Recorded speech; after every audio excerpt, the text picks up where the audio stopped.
Hello and welcome everyone to my talk about fuzzing on the exponential cost of vulnerability discovery. In this talk, I'll make two very reasonable statements, which however seem to contradict each other. In this talk, we're going to explore and try to resolve this contradiction. My name is Marcel Böhme. I'm a senior lecturer here at Monash University in Australia. And this work is in collaboration with Brendan Falk of Gamozo labs in the US.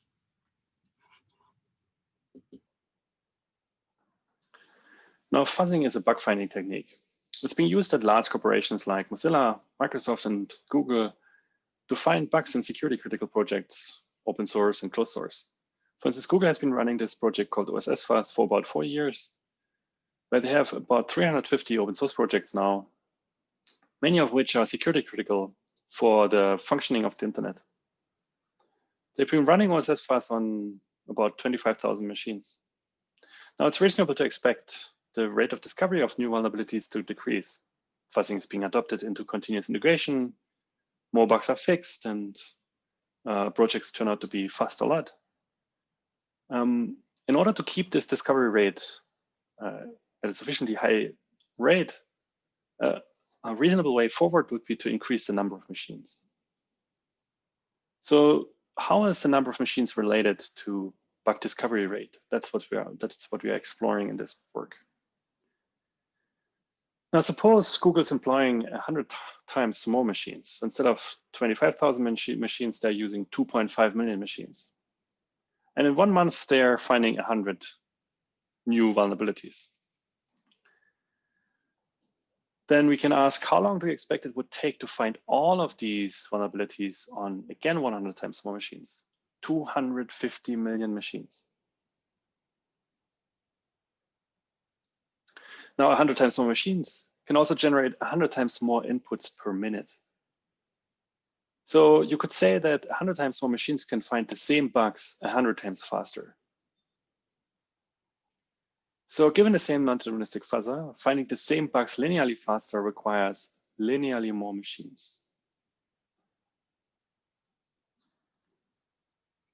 Now, let's say we take these 250 million machines and run them for 1 month.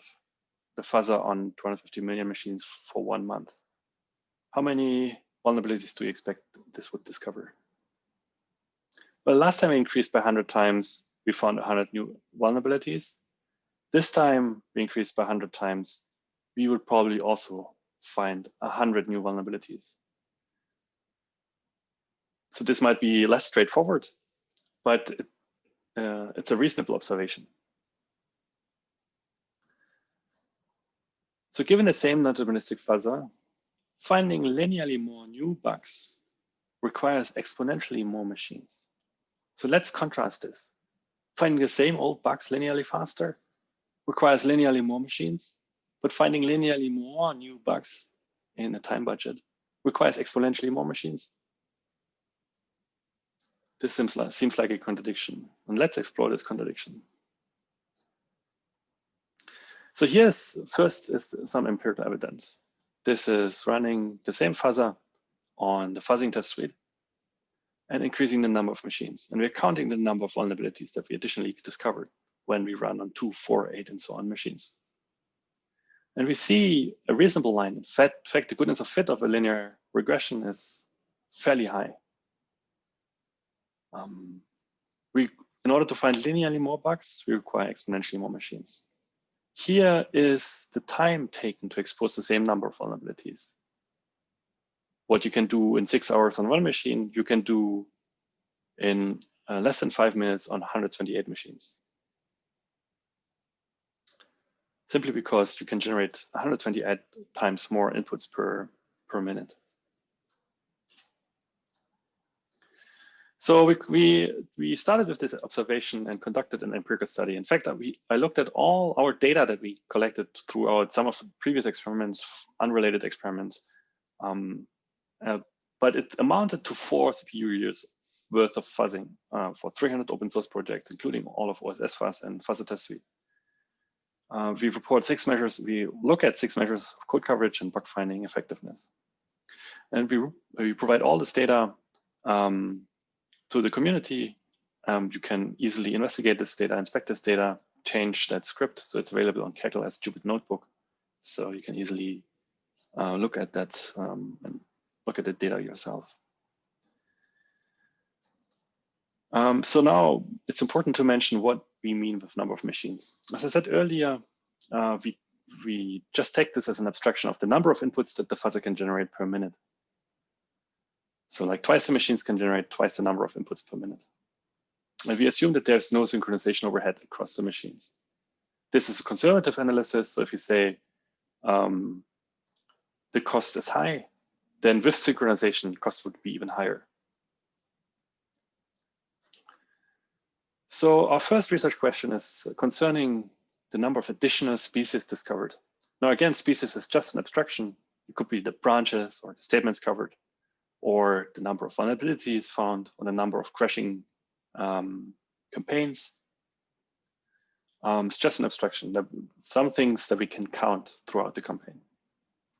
So this is for OSS fuzz, and this is the number of unique crashes found as we increase the number of machines exponentially.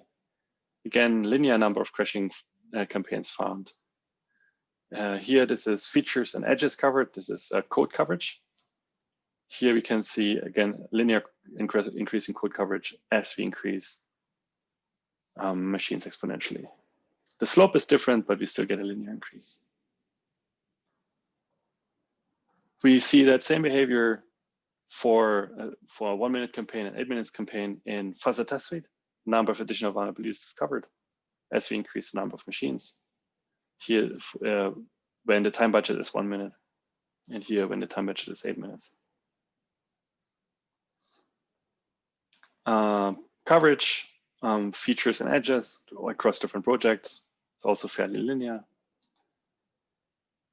Sometimes we see a dent like that, where for a greybox fuzzer, it's likely at some point enough inputs are generated so that a seed is that we expect some important seed is discovered that kind of enables the coverage of other kind of codes. So in the beginning, coverage increases linear, but has a smaller slope, and at some point slope increases, but we are again returning to a linear curve. So now, given the same non-deterministic fuzzer, discovering linearly more new species within the same time budget requires exponentially more inputs per minute. That's the first empirical law and the most important law. The second is quite straightforward. You can generate 4,096 more inputs per minute. You can achieve what you achieve on one machine in 6 hours, suddenly in under 1 minute. A lot less than 1 minute.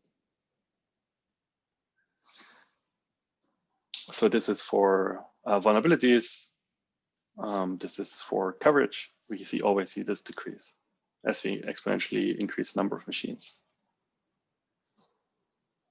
So if the same non-deterministic fuzzer generated exponentially more inputs per minute, it would discover the same number of species also exponentially faster. So now let's look at the probability to discover a given species. So this might not sound interesting on the face of it, but this will lead us to explain why we see this almost this contradiction. So we see that the probability to discover here in this case a vulnerability in 20 seconds can be either 1 or 0 for some of the subjects as we increase the number of machines exponentially. But often we see some kind of an S shape like that. For a certain number of machines, this is the dashed line is the expected number of machines required to discover the vulnerability in 20 seconds. This S shape will be around this expected time. This is again vulnerabilities. This is the number, this is coverage. So we fix a certain coverage and we look at the probability to achieve this coverage in 20 seconds. Again, we see that S shape. So if the same non-deterministic fuzzer generates exponentially more inputs per minute, then the discovery probability also increases exponentially until discovery is expected. Well, we didn't see this exponential increase, but let's have a look at this using a probabilistic analysis. So we do this probabilistic analysis within a framework called STATS, Software Testing and Analysis of Discovery as Species. And what we show here is this is the discovery probability as we increase the number of machines. This is coming out of the formula, the probabilistic analysis. This is not empirical observation. So we see discovery probability increase, and at the expected number of machines, we see some kind of turnaround. We see that this turnaround happens later where we look at discovery probability on the log scale. So it looks like a flat line over here and a flat line over here. But in fact, if we plot this on a log scale, we see that there's, on the log scale, we see that there's almost a linear increase on this in this log scale plot. So we also see that there's an inflection point where if we have an increase here and a decrease in the rate of the slope here. And what we did is we took an exponential formula and the exponential and fit it to the origin, let it go through origin, let it go through this inflection point, and let it start with the same slope. And we see that our discovery probability grows more slowly, that it grows more faster than the exponential. So definitely it's lower bounded by an exponential function within this range between inflection point and origin. So intuitively, if you buy 2, 4, or 8 lottery tickets instead of 1, you also increase your chances of drawing a winning ticket by a factor of 2, 4, and 8. The reason is the probability that you actually win is very low. So you're still on that kind of slope. So what does it mean for non-deterministic fuzzer? So if you want to expose a specific vulnerability within a given time budget, this increases approximately linearly with the number of available machines up to a certain limit called the inflection point. This is also holds if your objective is to expose all known vulnerabilities or even all vulnerabilities. You take 100 times more machines, you find all of these to increase the probability to find all vulnerabilities within a given time budget by 100 times.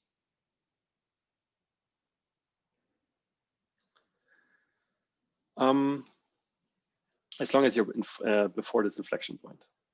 So here now we are leading to the first law. We are taking this insight of this S shape and trying to go to why we get a linear increase. Now this time the y-axis is the number of additional species discovered, like the additional number of additional vulnerabilities discovered. And this is the exponential number of machines that we increase in this direction. This is for one species.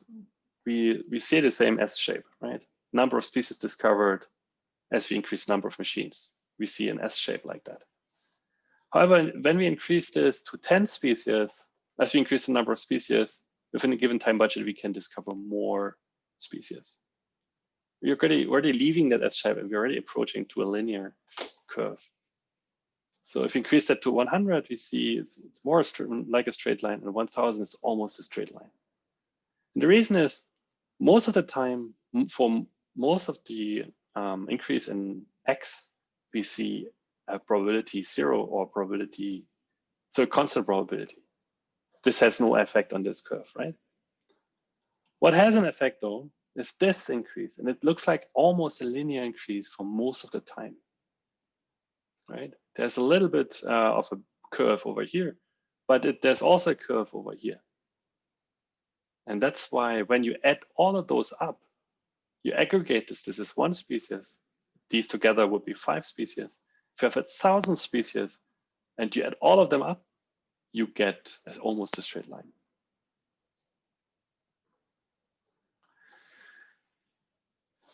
So intuitively, each new vulnerability requires some more resources than the previous vulnerability. So it's expensive to cover new code, but cheap to cover the same code. And we explain this using a formula. So I don't want to go through the details of that, but what we do is we essentially take, that's the number of species discovered as we generate n inputs, assuming, in n units of time, assuming that each input takes 1 millisecond. And set this equal to where we assume 2 to the x inputs can be generated within 1 milliseconds, and look for n. And we see that m must be n over 2 to the x, which means an exponential increase in the number of machines. You can also find the bug in a 1 over 2 to the x milliseconds, units of time. And that's the curve that you get. The third law we are. So in fuzzing, vulnerability discovery comes at exponential cost. But what does it all mean? In the name of open science, we published our preprint and engaged the Twitter community to interpret our results. So here's Andre saying, to find new bugs faster, one would need to make better fuzzers instead of trying to scale up existing ones. Cornelius is adding that the difficulty of finding individual bugs or achieving more coverage is not fixed. Better mutators and feedback can reduce the cost by orders of magnitude.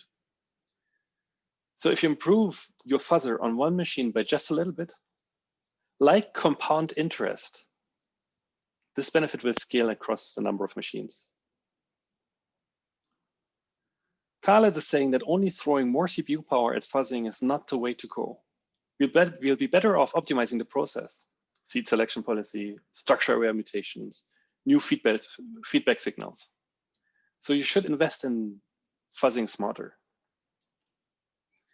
Another perspective is provided by Hank, who's saying that fuzzing everything a little is pretty lucrative to find the low-hanging fruit.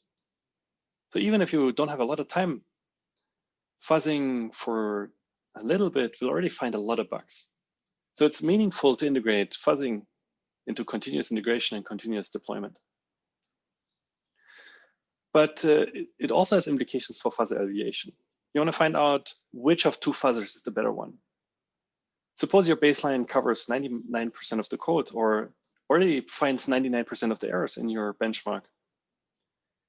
It's even intuitively very difficult for your fuzzer to find that last 1 percentage point of errors or achieve that last 1 percentage point of code coverage.